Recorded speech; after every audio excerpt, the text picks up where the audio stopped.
but I want to challenge you to use it a little differently.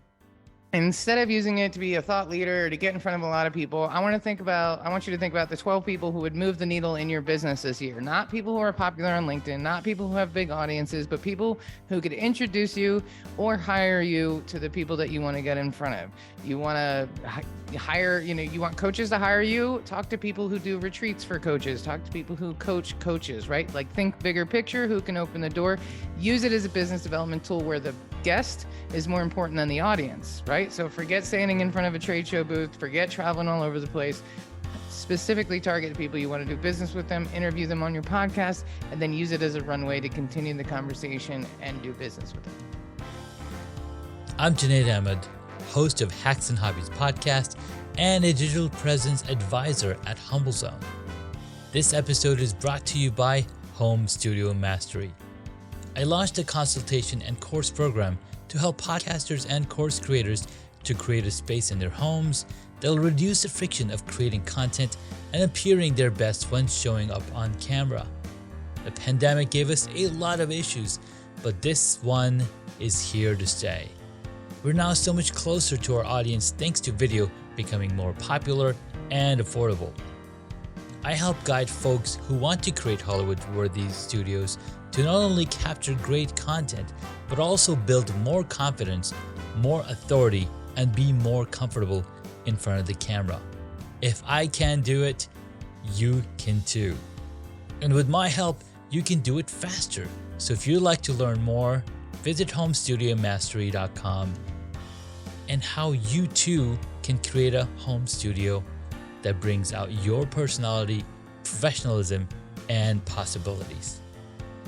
Thank you for tuning in to Hacks and Hobbies with your host, Junaid. We're visited by our amazing guests coming from all walks of life. We want to learn their story, their struggles, and their journey on how they got to where they are today. So stick around.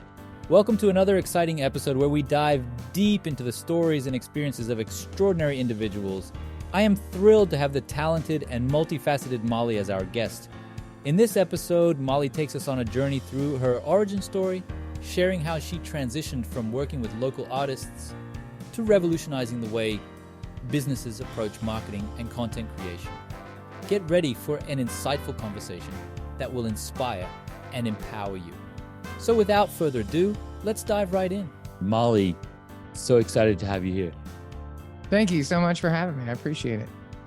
Fantastic. So Molly, let's take a walk through memory lane and rediscover your origin story. I love origin stories because it gives me a peek into what you started from, what inspired you to be where you are today. So let's take a journey through that. And I'm sure there's a few stories in there that's going to bring out your essence.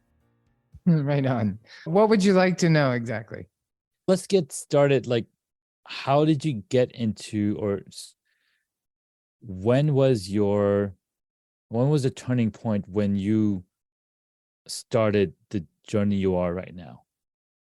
I grew up in a very musical household. So I grew up reading and writing music and playing musical instruments and being at these large events and stuff. So I think I've always been primed for audio and video and production and making sure the speaker had a microphone in his hand and picking great speakers. Irish, we're really good at whiskey and talking. And it all started from there. I've owned a multimedia company for 23 years. In 2018, I closed one company and formed Heartcast Media, my current company. And I just took what I was doing for musicians and artists and local governments and applied it to business. And so that's the turning point for me, was really loving what I do, but wanting to do it for different people. Loving what you do, but wanting to do for different people. How different are these new different people than the ones you worked with before?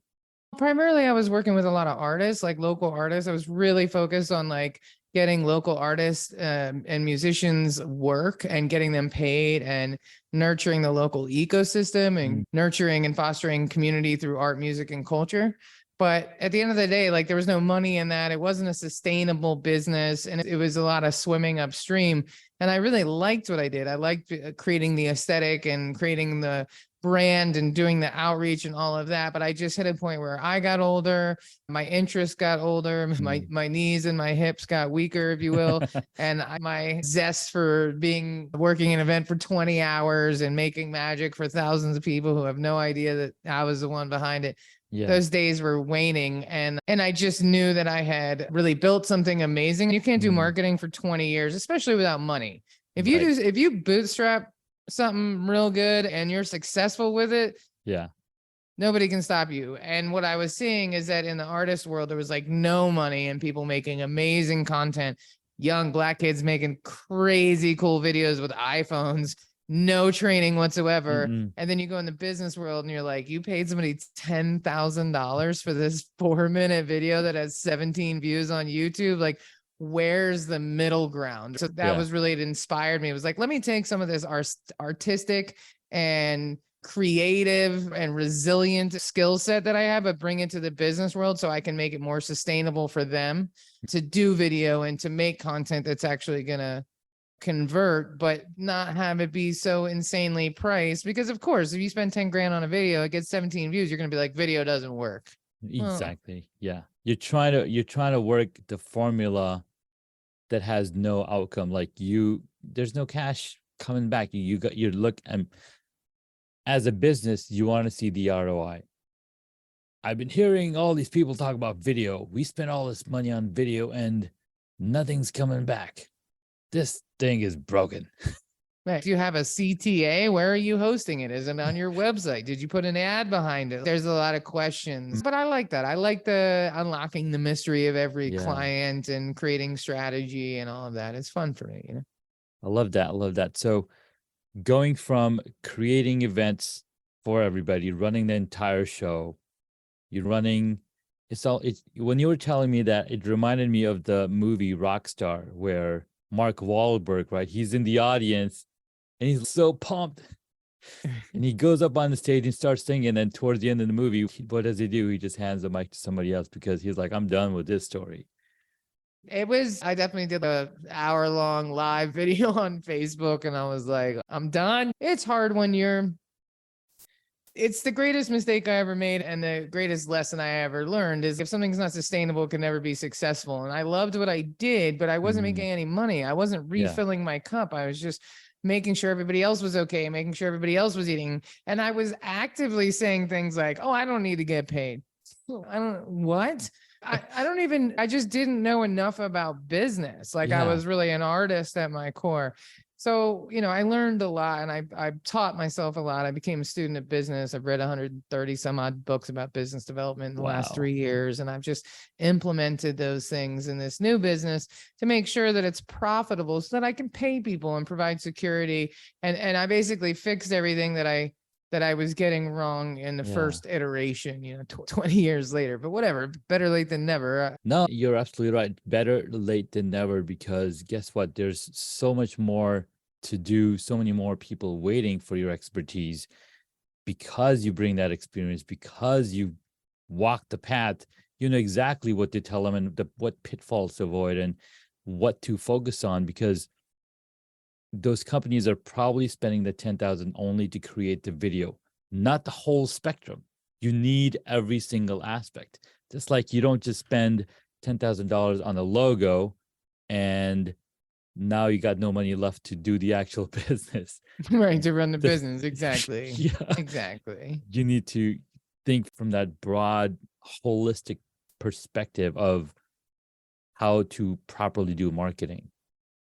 Exactly. And I think that there's a lot of marketing, there's a lot of agencies, right? There's brand agencies, marketing agencies, and a lot of them are churn and burn, and there's young people working there. They don't really know what they're doing. They might have a great design eye, but man, you don't know marketing unless you've been doing it a long time. And you have to constantly stay on top of it. So you could have done marketing for 10 years and stopped 2 years ago. You're out of the loop, dude. Yes, you're already out of the loop. That is so true. You're a relic. But if you can come to the table with all that experience and be able to adapt in these new days, then you're a beast. And there's no 24-year-old or 30-year-old or person on Fiverr that can replace that. And so it's spend your money on the strategy and the amplification and spend less time on production. Like I see in a lot of companies, we do branded podcasts and people will say, say, yeah, we put our marketing director in charge of that. I'm like, you're paying her 140 grand a year to produce a podcast? Dude, I am so much cheaper and I'm not cheap. You know what I mean? Like, this is not your best use of money. You're getting 7 employees. You're getting audio, video, graphics, SEO, all these things with us. But a lot of times they're trying to get other people to do things that they're not good at, and it doesn't work. And then you're not using your talent in the best way. So it's just being really intentional about what is the strategy behind the content? What are you going to do with it afterwards? And then outsource the production, right? Because I don't think the message is like DIY everything. It's like you should outsource, but don't hire somebody that's going to charge you 10 grand for a video and never even ask you what you're going to do with the video, how you're going to convert with the video. What is the video CTA? If they're not asking you those questions, don't hire them. And I think the grander purpose is to educate the businesses of what it is that they should be looking at. And the unfortunate thing is colleges are not teaching you that. The books are not teaching you that. Like, all of this stuff is outdated the minute it's off the press. We were at Social Media Marketing World a couple of weeks ago, and there's a few teachers and professors that are teaching branding. They're teaching marketing. And they're like, the principal, the school board gave them this marketing book. Hey, this is what you got to teach them. No, none of this stuff is dated. Everything that you need to learn is online. It's on YouTube. It's on all of these platforms, because they're actively changing the entire infrastructure of where everything's happening. Constantly. And like the algorithm and this and the size of videos and everything's a reel now. And you got to really understand these things to know how to make them work for you. So it's an interesting landscape for sure. I love it. And the landscape, when this podcast goes out to the world, the landscape would have already changed because of what has happened in the last 3 months, like literally the last 3 months with AI on the market, and every single person in the world is selling and talking about it. 3 months from now, oh my God, I don't know where things are going to be. Sharks one with thing lasers still stands true. Clearly. What is the shark blazers? Yeah, like from whatever that Austin Powers. Shark lasers, that's right. Yeah. Oh my God. But I think one thing still remains true, and that's still going to be valuable, is that your personality, who you are at the core, is still something that people will resonate to. And I think so more than ever, especially I've been thinking about this for 2 days straight. I feel like we're in a hurry to ruin everything, like maybe not intentionally, but there's a good company, they invent a good technology, they offer you great prices, it works really well. Then they go raise $10 million. Now they got to raise their rates. They got to, because the investors don't see that, they just profit, and they're forgetting about people. And it's like literally the life cycle of any product is like 3 years or something. It's just as soon as they get money, it just goes downhill. And I think that we just really need to get focused back on people and less on profits. And it does matter. Like, I want to spend my money with somebody who I like. If you're a little sarcastic and you curse too much, if you're a little jaded and clearly emotionally damaged, like, I'm going to like you. I was raised Irish and Catholic. I want to work with people who like have the same sense of humor as me, who I don't have to pretend to be somebody else when I'm sending an email. I want to be able to be exactly who I am. I'm not big on the, hey, how you doing today? Lovely weather. I'm like, hey, I need this, right? Some people are offended by that, but the people who resonate with my personality are not offended by that. So I think video is such a great way to just not weed people out, but attract the clients you want.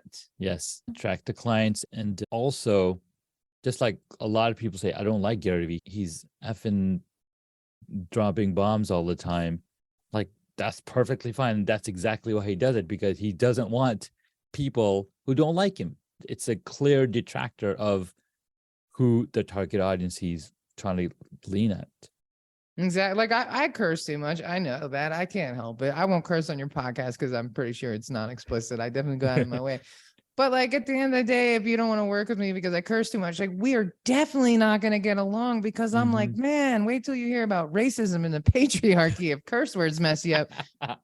We definitely Oh, have not man. lived the same life. So Uh, we're not going to jive together. You're not like, I'm not going to understand you and you're Yeah. not going to understand me. And so that's great. It's great. It's like dating, swipe left, swipe right. It's a really good way to get the people that you want to work with through the door, your marketing and your messaging. And then the video just drives it home because you really get to see some people, Mhm. you hear their voice and you're right away. You're like, oh God, no. Like I bought audiobooks and I'm like, there's no way I can listen to 6 hours of this, Oh my God. you I know, had to suffer through some audiobooks. Oh my God. like, I wanted cool. want the What? information, but Yeah. I am falling asleep every time I try to listen to this audiobook. What's So gonna happen? it Yeah. matters, you know what I mean? Mhm. It totally matters. And like for everybody who thinks your voice is terrible, there's going to be people who think your voice is amazing and can't Yeah. wait to hear more of it. So I don't think it's a bad thing to be authentic and Oh consistent yes. in all of your marketing and branding for sure. I love that. Thank you. Man, this was so much fun. We can probably go on for hours just Probably. talking about how bad it is out there, but how good it is also, right? You get the bad with the good. You're out in this beautiful, I'm looking out your window and it's just amazing, beautiful looking. You've got the palm trees and the sun is shining. I think we got some sun this time around, but Well, you have a very cool. I'm like, man, I need to get some. My whole house is sunny. So I used to have the whole like dark background with the cool sure. pink and blue lights. Yeah, I yeah, had yeah. the whole setup, but Yeah. it's too bright here. I can't pull it off. It's all windows. I got nowhere else to go, you know. I've got a solution for you. There's a thing called window sun blocking curtains that you can put up only in the space that you're just going to be showing up in your camera shot. And then you can add some lights, or you can even shine some cool logos from a little spotlight and whatnot. And you Right. got some cool looking stuff going on. And they have to be, the only problem is, but then I block the view and the I know. view is pretty rad. So there's two ways about it. And this is something that I do professionally, helping people set up their home studios and whatnot. And because you have so many windows, you only need to block one window that's in your shot. Right. All the other windows are still accessible and you can still see that view. Yeah, I should get one of those pull downs. Yep. So it's like Pull down. small, and then when I Mhm. want to record, I can just pull it Just pull down. it down. Do your And then I would thing. get the natural light lighting my face. Yeah. See, I know these things. I build Of course you studios, do. but Of course I you do. don't think about it too much until I'm sitting in front of you, who's like perfectly lit. And I'm like, oh God, Oh God. I can do better than this. I This have a has- microphone. So Yes, you got a microphone, and most of the people listening to this podcast are listening to this podcast. that's great. So that's what's very important. Like, it's no, as long as people can hear us, that's all that matters, because that is the communication language that human beings use. Not language, but Yeah, medium. That's the medium. All right. indeed. It's been a fun walking down memory lane. Let's take a quick break, and when we get back from the break, let's take a quick break, and when we get back, Molly, you're going to share with us 3 hacks to take away for our superpreneurs listening to this episode. I'm Junaid Ahmed, host of Hacks and Hobbies podcast and a digital presence advisor at HumbleZone. This episode is brought to you by Home Studio Mastery. I launched a consultation and course program to help podcasters and course creators to create a space in their homes that'll reduce the friction of creating content and appearing their best when showing up on camera. The pandemic gave us a lot of issues, but this one is here to stay. We're now so much closer to our audience thanks to video becoming more popular and affordable. I help guide folks who want to create Hollywood-worthy studios to not only capture great content, but also build more confidence, more authority, and be more comfortable in front of the camera. If I can do it, you can too. And with my help, you can do it faster. So if you'd like to learn more, visit homestudiomastery.com and how you too can create a home studio that brings out your personality, professionalism, and possibilities. Welcome back, guys. We've been listening to and talking with Molly Ruland. She is born for this podcasting. She just said that in the green room, and I'm so excited to be talking with her. Molly, you've got 3 hacks to share with us. Let's take it away. Okay, I'm super ready for this. Number one, buy a microphone. And more importantly, buy the Shure MV7. I think that, is that what you have too? It looks like it. That's what I'm using. I can recognize it just by the top of the microphone. I see it anywhere. I'm like, oh, that's it. And I'll tell you why, because it's a USB mic. It'll plug right into your laptop. Or if you are in a studio setting with more than one person, you can plug your microphone into an audio interface as well. It's foolproof. It does have an app that you can dial in the settings. But even if you don't download the app, which I think 97% of people don't even realize it exists, your microphone will still sound fantastic, even if you use it incorrectly. And let's face it, all of you are using your microphones incorrectly. So that's a great little tip to have right there. Yes. $350 from Podcast Outfitters gets you a boom arm, earbuds, and the microphone. And if you use code TPC10, you'll get 10% off, which covers your shipping. So you can't be mad at that. I get no affiliate. I get nothing off of that other than the satisfaction of you getting a better microphone and that small business getting some business. Number 2, use a branded podcast as a business development tool. Supercharge, take that microphone that you just bought, start a podcast. But I want to challenge you to use it a little differently. Instead of using it to be a thought leader or to get in front of a lot of people, I want you to think about the 12 people who would move the needle in your business this year. Not people who are popular on LinkedIn, not people who have big audiences, but people who could introduce you or hire you to the people that you want to get in front of. You want coaches to hire you, talk to people who do retreats for coaches, talk to people who coach coaches, right? Think bigger picture, who can open the door. Use it as a business development tool where the guest is more important than the audience, right? So forget standing in front of a trade show booth, forget traveling all over the place. Specifically target the people you want to do business with them, interview them on your podcast, and then use it as a runway to continue the conversation and do business with them. That's number 2. Number 3, go on as many, take your new microphone and go on as many podcasts as you can, but be very intentional about what you want to talk about, what your key takeaways are, and what you want to leave the audience with, and always try to provide some value. And that should be the goal, and not trying to get something from them, but try to give something to them and go on a ton of them until you can't anymore, and develop relationships, because everything in life is relationships, whether it's with the audience, with the host, whatever. The more you can get in front of people, talk about your business intelligently, the better you'll get at it. Yes, I love it. And we see in the window, the little guy wants to come in. Yes, my maniacs. I have 3 puppies. When you live in Costa Rica, they just show up, they adopt you. And I have 3 of them, and they're maniacs. That's so awesome. All right, Molly, thank you so much for those 3 hacks. All right. I'm gonna ask this question. This is one of my favorite questions, and especially because I've been podcasting for so long, and I want to know, why do you podcast and what has it done for you?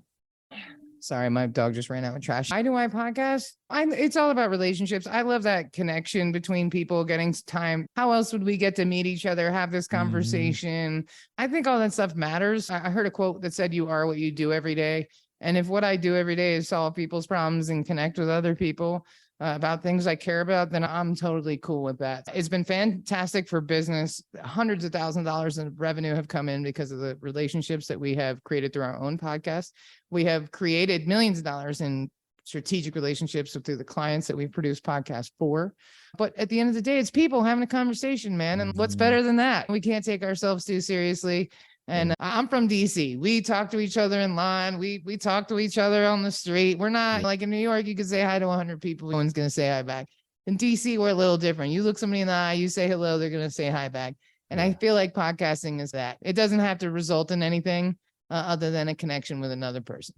Amen. Amen. I love that answer. That's so cool. And the more I podcasted, the more I realized the connections that I was making with the people that I was talking to, because we get to hang out for 45 minutes. Now, when was the last time you hung out with somebody for 45 minutes straight, just talking about each other? Right. Yeah, it's a narcissist dream. But really, when we all have like friends, we're like, man, we got to hang out more often. I spend more time with the sales calls and my clients and podcast interviews than I do with my own friends and family sometimes. So I want to give back. I want to have a good conversation. I want to create that relationship. And the older that I get, man, everything in life boils down to relationships, whether it's business or personal. It's always about relationships. You got a new podcast, you want sponsors, pick up the phone because it's not going to be your sponsor deck. You don't even have a download, right? It's always going to be about your relationships. Always. Oh, you start a new podcast, you don't know who to interview. Who can you call to ask for the favor of being your first? It's always relationships. Always. It's always relationships. I love that. Thank you so much, Molly. That was very insightful. In fact, I'm about to pick up the phone and ask the people, hey, can I be a guest on your podcast? All right, you should. You should. Absolutely. All right, Molly, let's jump into our quick fire questions that I love to ask my guests. Okay. Number 1, what is the one hobby that you wish you got into? Surfing. Ooh. I always wanted to be a surfer girl or just a surfer. Baby. I don't really, the gender's irrelevant. If I could get up off the floor without it being like a 7-point turn, I would be happy. But surfing feels extra cool. And it's something I always wished I knew how to do. No, that is, surfing is totally cool. And there's a whole thing around that crowd of people, like the movie Surfer Dude with Matthew McConaughey. Oh my God, I grew up in Virginia, nowhere near any surfing, and I've been like obsessed with surfing documentaries. I don't know, maybe in a past life I was a surfer or a whale. I don't know, like one of the two. Maybe growing up you were watching Stitch and Lilo. I don't know. It's funny, it was Gidget. I'm really aging myself with that one. I don't know if you remember that show, Gidget. It was like in black and white the first 4 seasons. It's like really old. I shouldn't even mention that, honestly. No, you're good. I love it though. Because I mean, that's the kind of stuff that really connects us with the people who resonate with the kind of stuff we like, right? And that's the personality, that's the authenticity. So I'm gonna have to look up Gidget. Yeah. Maybe there's some episodes on YouTube I can watch. I'm sure there is. There's gotta be. Yeah. All right. Next question. What did you want to be when you were a child? Oh, that's so funny. I wanted to be a hairdresser. I had the brochures for the Vidal Sassoon Academy. I don't know where I got them, but I did. I was just super into it. And my mom raised me to be a very independent woman, but only by force. And she said, you can't do that. It'll kill your back. And she discouraged me at every single turn not to do it. And so I didn't follow my dreams. Wow. I know that's not fun at all. You're like, no, it is fun because what's funny is because she said, hey, don't do that because you're going to hurt your back. And guess what you were doing? You're running 20 hours. For sure. I rode a bike in DC, got hit by cars multiple times. I was born with, she probably was a little more aware. I was born with congenital birth defect and grew really fast and had spinal issues. So she probably was right in the grand scheme of things. But of course, they're always right. Parents are always right. We're parents, right? I don't know about you. I have 4 kids, and one kid, he wants some Scotch tape. So we got to pause this podcast. That's hilarious. All right. Next question. I don't have kids. That's people are like, you look so young. I'm like, no kids. That's the secret of my success. Okay. Next question. What is your favorite movie or TV show? One of my favorite movies is The World's Fastest Indian with Anthony Hopkins. Yeah. And it's like a true story about the Australian guy who brought his crazy motorcycle to the salt flats in Utah. And he like, Bert starts with a K. And it's just a fantastic story. It's just a great story. And I've just always loved it. And the tenacity of the guy and his ingenuity. And like, it's a good feel good movie. It's a good movie. Yeah. I remember watching that one and it was so much fun. Paul Rodriguez, Christopher Lawford, Aaron James Murphy, Anthony Hopkins, Annie Whittle. Really it's cool. And it makes you want to go to the salt flats because you're like, that is a really cool looking place, man. Like, it is because it's just miles and miles of nothing, and you can make or break your life. Yeah, literally. And the races these guys do out there, they're like 140 miles an hour, 180 miles an hour. Like so he invented this motorcycle, right? That went like 120 miles. It like broke all the land speed records, and he was like 78 years old or something. Amazing. It really is. All right. Next up, what movie would you choose if you got to play a character in it? Oh, man. Point Break. I got to stick with my surfing theme. I would have to be one of the like awesome chick surfers that just makes a cameo appearance. Although I'm down for Robin Banks too, like off the record. Point Break with Keanu Reeves. Come on, man. This guy's everywhere. I don't have an answer, so I'm sticking with my surfing theme. No, I You like gotta be it though, consistent, because it's almost like somebody has posted how they just watched the John Wick Chapter 4. And it's funny because it's Neo, right? Because the latest Neo movie or the latest Matrix, he had the full beard. I'm like, wait, what? Wait, what happened? You're like, is that Nicolas Cage? That's the fun fact about Nicolas Cage and Keanu Reeves and people that don't look like they're aging. There's a show on Netflix called The Inside Job or something. It's animation, and they talk about how Keanu Reeves and Nicolas Cage and I can't remember the other kids' names, but they're essentially vampires. Yeah, I was gonna say, yeah, it's the only logical explanation, right? Because they don't age. It's crazy. All right, Point Break it is. Next question: who's your favorite superhero? Man, I don't want to be cliche, but I want to say something like any black woman raising her children on her own without any support out there in the United States of America, because that takes some serious superpowers. Any human raising their kids alone, but especially any woman, especially any women of color, black women, like that's a hard angle. I'm not really big into all those action figure or movies and Thor and all that stuff, but I think the definition of a superhero is somebody who like against all odds and leads the way for other people and cares about people. And I feel like that's not trying to score any points. I'm just saying that was the first. No, you're so right. And it's I'm not sure what it is that plays the biggest part in that story. Single women raising kids.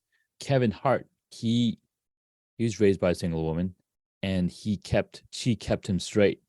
She kept him from getting in trouble, especially after his older brother got in trouble. Nope, you are sticking by me. You are gonna be swim practice day and night till I'm done with my work. It really goes to show. And it's sad. Recently, I read this article. I can't remember where it was, but it was talking about how the population of South Korea is actually declining. There's about 1/3 of the population that do not want to get married. They're basically calling themselves the 4Bs. No boyfriends, no sex, no marriage, and no children.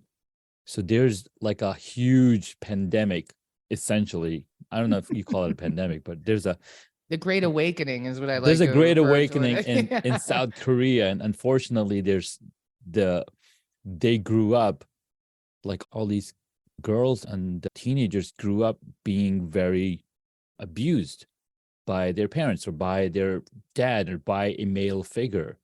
And it's really scary to see where it's heading and how can that be even solved? I don't know. It's just really weird what's happening in one part of the world, whereas the other part of the world, it's a totally different scenario. It's a different time. Times are changing. And it's interesting living in Costa Rica. I live in this neighborhood now, and everybody here is married. And I've lived in a city for 20 years, but nobody's married. When you live in a city, you get married, you move out of the city into the suburbs. You have kids. Like, oh, that's how it works. Yeah. So you really don't have a lot of married friends. And it's, wow, there's a small amount of privilege there, but there's a lot of sacrifice too. A lot of women stayed with bad men because they didn't have any options, especially older women. Women couldn't even get a bank account until like 1978. We didn't even get the right to vote until 1969 or something. It's really insane. That's completely inaccurate. So no one sue me, but it's not that far off. You know what I mean? So there's a lot of don't do it. Or they see for themselves because they see for themselves because they went through that. And it's crazy. But I think it'll just encourage men to be better. So I don't think it's bad. I hope that happens because it's not fun. It's not fun. We won't have any babies. Yeah. All right. This is supposed to be fun. Last question. The apocalypse is coming. What are you wearing? Here's my thing about the apocalypse, right? I've seen the movies. The Walking Dead, The Among Us, The Last of Us, all these movies, right? About the apocalypse and the movies and the TV shows. And here's my take on it. If an apocalypse ever comes, let me be the first to go. All right. I don't want to deal with none of this nonsense. Yes. I'm out of here. You guys can, you can, pick me. Pick me. Let me just go. I've been watching. There's every TV show on Netflix now is about people surviving in crazy, terrible situations. So I feel, and I'm like, I would not last. At all. One of my favorite movies to watch and make fun of, but not really make fun of, but like really enjoy is 2012. Oh god, no, yeah, that probably didn't age super well, huh? It didn't age super well at all. But what was cool was how this limo driver is escaping all odds of things going wrong for him. And then finally they end up on this arc. Like he just made through every single problem people were having. And you know what? I got this. So that's awesome. Cool for them. But I'm going to just check out at the beginning. I'm so sorry. No, you're good. I have a 21-year-old dog who's like picking fights with the puppies. And I'm like, girl, you gonna die. You gonna die out there. Stop playing. Oh my God. All right. Last question, and we're going to wrap it up. Okay. If you were a board game, what would it be? Oh, I want to say Monopoly, but it's probably more Sorry, or maybe Shoots and Ladders is probably a more accurate depiction of my life. Sometimes you're riding high and then bam, back at the bottom. That's life of an entrepreneur. Yeah, it basically is. I love it. All right, Molly, this was so much fun. Thank you for all the little laughs, and I'm sure the people listening are going to get a whole bunch of laugh out of this as well. I hope so. I'm available for weddings and bar mitzvahs. There we go. So, there you go. We'll fly you out of Costa Rica, was it? That's right. That's right.